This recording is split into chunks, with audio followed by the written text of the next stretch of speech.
The 14th of February was supposed to be just another Valentine's Day, but for Jane, it turned into a nightmare she would never forget. This is African Folktales with Ensinim. Listen closely to Jane's chilling story. Jane was a beautiful young woman who worked hard for every naira she earned. She sold everything, from wigs to wedding cakes, even building materials. And everyone in Lagos knew Jane was the plug. Her multiple businesses had earned her a car, a nice apartment in Ikoyi, and the respect of her community. Then she met Paul. He was a guest speaker at an event Jane attended, and after the event, he approached her for her number. That one call changed everything. Paul invited her to dinner the next day at an exclusive restaurant, and soon Jane found herself being wined and dined by Paul at all the luxurious spots in town. The glittering world of wealth was intoxicating and dangerous. In just a few months of knowing Paul, he had given her 20 million naira to invest in her wig business. He had moved her to a more luxurious apartment at Banana Island in Lagos, where the creme de la creme of Lagos lived. Jane's friend Eme was very skeptical of Paul's intentions.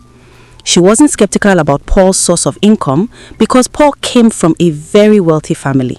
He was old money rich and already doing very well for himself as a successful entrepreneur. One day, Jane went on a dinner date with Paul and came back home with a new car. Eme couldn't help but tell her friend that she had a very strange feeling about Paul. She felt Jane should ask Paul what his intentions were instead of just enjoying his money. Eme secretly thought Paul was married and her friend was a side chick without knowing. So, one evening, Jane took her friend's advice and asked Paul what they were doing together. Paul assured her that he was planning on proposing to her on Valentine's Day, but he had to introduce her to his family first before proposing. Jane was overjoyed. Asking Paul about the status of their relationship had spoiled the surprise, but she was eager and looking forward to wearing his engagement ring and finally becoming Paul's wife. The following day, Jane shared the news with her friend with so much excitement. Paul had really changed her life in just a year. He was caring, gentle, well-mannered, and extremely generous. In just a year, her life had changed in so many ways. She now wore luxury brands and vacationed in exotic places all over the world. But as Jane counted all the blessings of knowing Paul, she was yet to know what the curse of knowing Paul would be. Sit back as I reveal everything to you.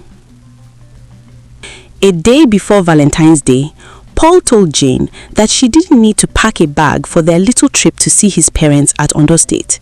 He drove her to a high-class boutique and she bought everything there. He stopped by a very expensive supermarket and she bought her toiletries. And they embarked on a journey Jane would not forget in a hurry.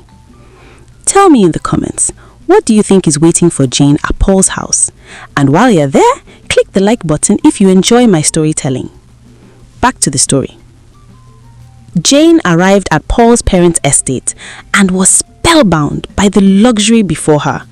The place looked like something out of a magazine. As they drove toward the mansion, Paul casually mentioned that the compound had a stadium-sized swimming pool, a football field, a basketball court, and even a mini zoo. When they passed a magnificent waterfall, Jane's heart raced with excitement. She couldn't believe her luck. She was marrying into money. They reached the main building and were received by a young maid in uniform who ushered them into a stunning sitting room. They hadn't been seated long before she returned with fresh pastries and a bottle of wine. Jane felt like she was in a movie, but as she nibbled on the snacks, anxiety crept in. What if his parents didn't like her? What if they told Paul not to marry her because she wasn't rich? Everyone knew the wealthy preferred their own kind. "Good afternoon, Mom. Good afternoon, Dad," Jane froze. Standing before her were Paul's parents. If elegance and class had a face, it was his mother. She was so beautiful that Jane instantly became self-conscious. His father looked like an older version of Paul, equally handsome, equally composed. His mother smiled warmly and opened her arms. "I'm so happy to finally meet the young lady my son can't stop talking about." His father simply said, "You're welcome." After exchanging pleasantries, they both excused themselves to go freshen up and return for dinner. They had a beautiful dinner, but Paul's father stayed silent. Jane noticed Paul's father watching her intently during dinner, as if studying her. He only responded when spoken to. Jane simply concluded that Paul's father was a reserved man. After the dinner with Paul's parents, they both took a stroll through a beautiful garden near Paul's quarters. Yes, Paul had his own mansion right there in the estate. Jane learned that Paul's siblings, who were 6 in number, all had their own mansions. They were all married and were looking forward to seeing her. That night, Jane slept soundly beside her man, but by 12 midnight, Paul woke Jane up. Do you have any idea what he wants to tell her? Let me know by leaving a comment. Paul told Jane it was officially Valentine's Day. He wished her happy Valentine's Day and told her to sit up because they had something important they had to discuss. A very sleepy Jane sat up and tried to stay awake. She was curious what he had to discuss that couldn't wait till morning. Paul told her he loved her very much and he sees a future with her, and that was why he brought her to see his parents. A part of Jane wondered if this was the important discussion that couldn't wait till daybreak. Paul brought out the engagement ring and Jane brought out her hand so he could put it on her finger, but Paul placed it on the bed. Jane felt something was about to happen and became instantly awake. The sleep was gone.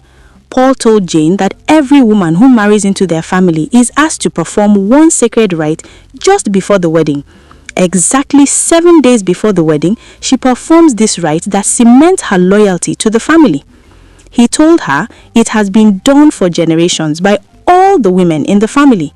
His 6 brothers, who were all married, told their wives what he was about to tell her on a Valentine's Day as well. And the 6 women all accepted to do it before they got engaged, and they had all done it before their wedding. Jane was curious what the sacred rite entailed. Paul leaned closer and whispered, "Every woman who marries into my family must perform one sacred rite 7 days before the wedding." Jane frowned. What kind of rite? Paul's voice dropped lower. "You must sleep with my father for 7 days. Jane blinked slowly. "I'm sorry, what?" "You heard me," Paul replied calmly. "All my brothers' wives did it. It's tradition." The room suddenly felt cold. Paul turned away and lay down as if he had just discussed the weather. "You don't have to decide now," he murmured. Within seconds, he was asleep. Jane remained frozen. For the first time since she met him, she was afraid to lie beside him. Jane sat still for a while, and when she was sure Paul was sound asleep, she picked up her mobile phone and got up from the bed. She tiptoed to the living room and searched the entire living room and quickly found the car keys. Jane got into the car, turned on the ignition, and drove off. As she drove out of the estate, her phone started ringing. It was Paul. Jane didn't answer any of his calls. She kept driving. It was a good thing she had a sharp memory that helped her find her way out of the estate. Immediately she got home, Jane locked all her doors, but still she felt unsafe. She couldn't tell her friend, Emmy, what she had found out. Jane got into her bed and lay still processing everything she had just heard in the last 24 hours. Jane's air conditioner was on, but she was still sweating. Jane must have slept off because she was awakened by the doorbell. Jane panicked. She didn't move. The doorbell rang again, and then she heard someone knocking on her door. Jane came down the stairs and walked to the door and looked through the peephole. She saw Paul. Fear gripped Jane. "I just want to talk," Paul said, raising his voice so Jane could hear him. Jane's heart pounded so loudly she was afraid Paul could hear it through the door. "Jane, I know you're inside," Paul said, softly, his voice calm. "Too calm. We need to talk."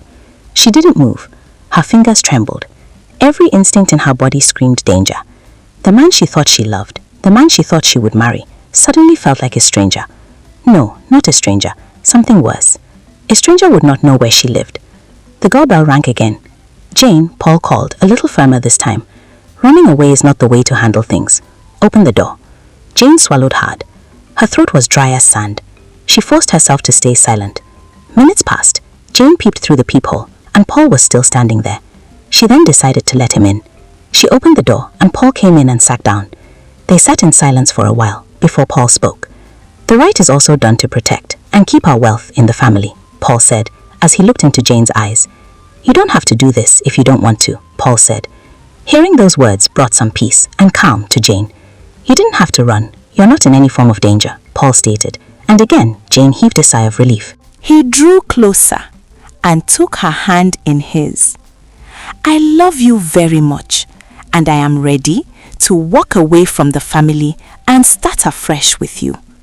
If you cannot perform the rites, Paul said, and got on his feet.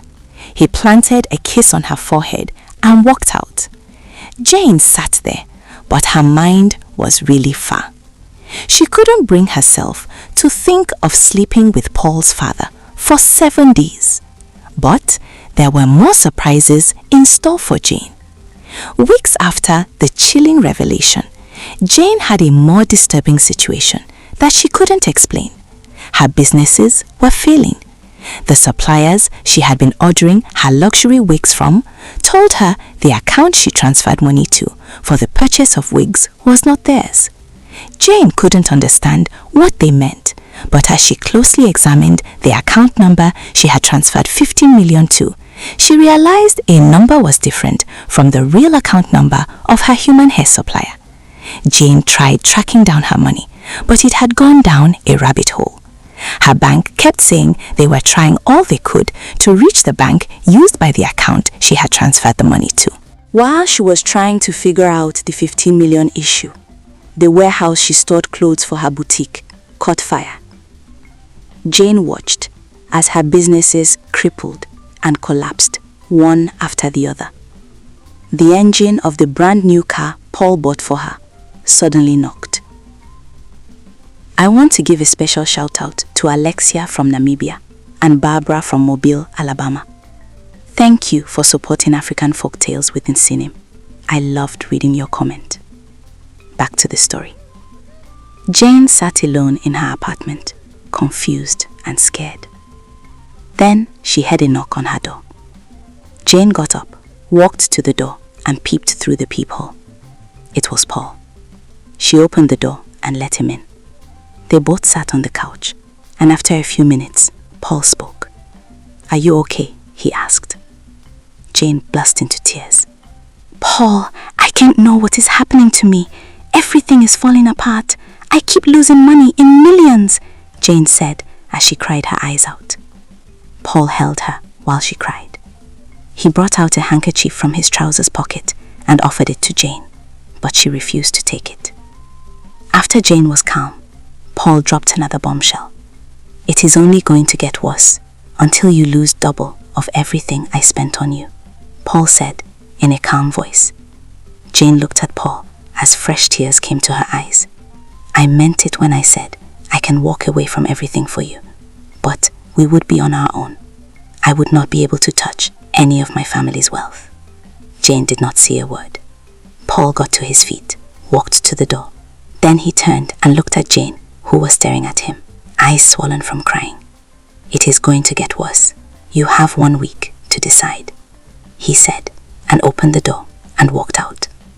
Jane watched her world collapse in slow motion.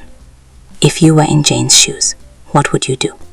Leave your thoughts in the comment section below. Not every open door is a blessing. Sometimes the brightest promises hide the darkest traps. Choose peace over luxury and never trade your dignity for anything that seems too good to be true. If you enjoyed this story, click on this story on your screen to enjoy more intriguing African tales from me. I'll see you there.